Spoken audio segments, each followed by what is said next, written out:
जय श्री राम।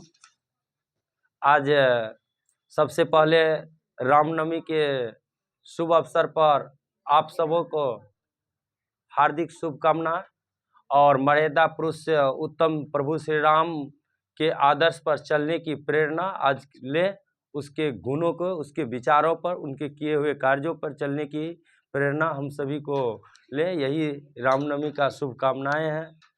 तो मैं रामनवमी के शुभ अवसर पर राम भगवान के प्रति निबंध भी, यानी कि एक साथ दोनों कार्य करने की प्रयास कर रहा हूं कि अगर राम भगवान के बारे में भी जान जाएंगे और साथ ही निबंध भी सीख जाएंगे। क्लास 10 में 10 नंबर का पूछता है निबंध, और ये निबंध एक एक निबंध अगर अभी से तैयार कीजिएगा तो 27 में फिर उसी तरीका से बेहतर नहीं बेहतरीन की ओर आप लोग जाइएगा। ठीक है, तो बेहतरीन करने के लिए प्रयास करना पड़ता है शुरू से और अभी तक। तो प्रयास ये है, पर देखिए प्रभु श्री राम के बारे में निबंध है। भगवान श्री राम, भगवान श्री राम के सबसे पहले तो हम उसका परिचय देंगे, वो कौन थे, कहाँ के थे, कैसे थे। भगवान श्री राम भारतीय संस्कृति और हिंदू धर्म के सबसे महान और आदर्श पुरुष माने जाते हैं। आदर्श में सम्मान न, और ये जानते हैं पुरुष उत्तम कहलाए, यानी कि पुरुषों में सबसे उत्तम, पुरुषों में सबसे उत्तम। और कृष्ण भगवान को युगेश्वर कहलाए, क्यों? क्योंकि वह जब से जन्म लिए ना तब ईश्वरीय स्वरूप सब कुछ दिखाने लगा तुरंत। लेकिन यही राम भगवान जब जन्म लिए तो क्या दिखलाए? जिस तरह मनुष्य जन्म लेते हैं, रोते हैं, बिलखते हैं, पत्नी के लिए तड़पते हैं, ठीक उसी प्रकार प्रभु श्री राम भी मतलब पुरुषों में उत्तम, इसीलिए मर्यादा पुरुष उत्तम कहलाए। क्या कहलाए? मर्यादा पुरुष उत्तम। देखिए, अयोध्या के राजा दशरथ के ज्येष्ठ पुत्र, ज्येष्ठ मतलब होता बड़ा भी, बड़ा पुत्र, उनकी माता का नाम कौशल्या। प्रभु श्री राम का जीवन मानव समाज के लिए एक आदर्श उदाहरण प्रस्तुत करता है, एक आदर्श प्रस्तुत करता है इनके जीवन। प्रभु श्री राम का जीवन हम मानव समाज के लिए, हम सभी मानव के लिए एक आदर्श उदाहरण प्रस्तुत करता है। प्रभु श्री राम, उनके जीवन चरित्र जो है हम लोग को उस पर चलना चाहिए, सीखना चाहिए। वो किस प्रकार से वे अपने को एक पिता का आज्ञा को पालन किया सिर्फ, और पिताजी वो भी देखे क्या कि दर्पण में देखे कि बाल बनाते हुए कि मेरा एक बाल पक गया है, तुरंत सोचा कि हम क्यों नहीं बेटा का राज्याभिषेक कर दे, युवराज जिसको बोलते हैं, तुरंत घोषित करने के लिए तैयार कर दिया। बाप भी होना चाहिए कि नहीं बेटा मेरा लायक हो गया है, बाप उसको राजगद्दी देने लगा। और बेटा का जब समय आया, सिर्फ जा सुना कि माता कैकेयी ने हमको वनवास, हमरे प्रति वनवास मांग रहे हैं, राजगद्दी हमको नहीं देना चाहते, अपने पुत्र भरत को चाहते हैं, बस सिर्फ सुना था और चल दिया वनवास। ये आज्ञाकारी पिता के प्रति देखो, पिता का सिर्फ बात सुना था और चले गए।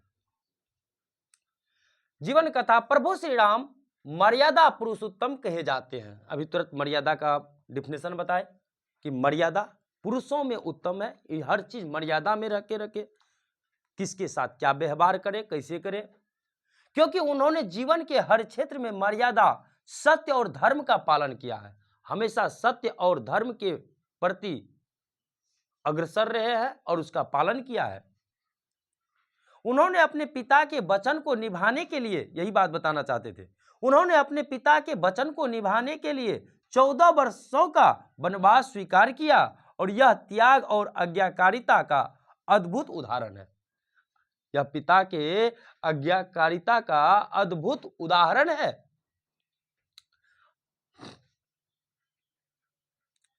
उनके साथ उनकी पत्नी सीता और छोटे भाई लक्ष्मण, उनके साथ उनकी पत्नी सीता, धर्म पत्नी सीता और छोटे भाई लक्ष्मण भी वनवास गए। वनवास के दौरान लंका के राजा रावण ने माता सीता का हरण कर लिया। वहां जाकर के क्या किया? वनवास के दौरान लंकापति रावण। और रावण भी सीता को तब हरण किए थे जब उसको उकसाया गया था। उकसाने का मतलब ये हुआ कि जब उनकी बहन आई थी जंगल और प्रभु श्री राम को बोले, प्रभु श्री राम से नहीं, लक्ष्मण से बोल रहे थे, लक्ष्मण से शादी करने के लिए, तभी लक्ष्मण उसका नाक काट लिए थे। शूर्पणखा नाम थे। क्या नाम था? शूर्पणखा। तो शूर्पणखा नाम थे, तो इसीलिए उनका जो नाक काट दिया, वो जाकर के भाई को धिक्कारते हैं, धिक्कार है भाई आप पर, आपके रहते हुए मेरा नाक काट लिया। इस लेकर के तब जाकर के क्या हुआ, रावण बोला कौन है, चलो तो देखते हैं कौन तपस्वी है, बाहर से आकर के मेरी बहन का नाक काट लेता है। तो लंका के राजा रावण ने माता सीता का हरण कर लिया और इसके बाद श्री राम ने वानर राज और सुग्रीव भक्त हनुमान की सहायता से एक विशाल सेना तैयार किया, विशाल सेना तैयार किया, तैयार करके उस पर आक्रमण किया, तैयार किया और लंका पर आक्रमण किया, रावण का वध कर सीता जी को वापस लाया। तब रावण का वध किया और सीता जी को वापस लाया।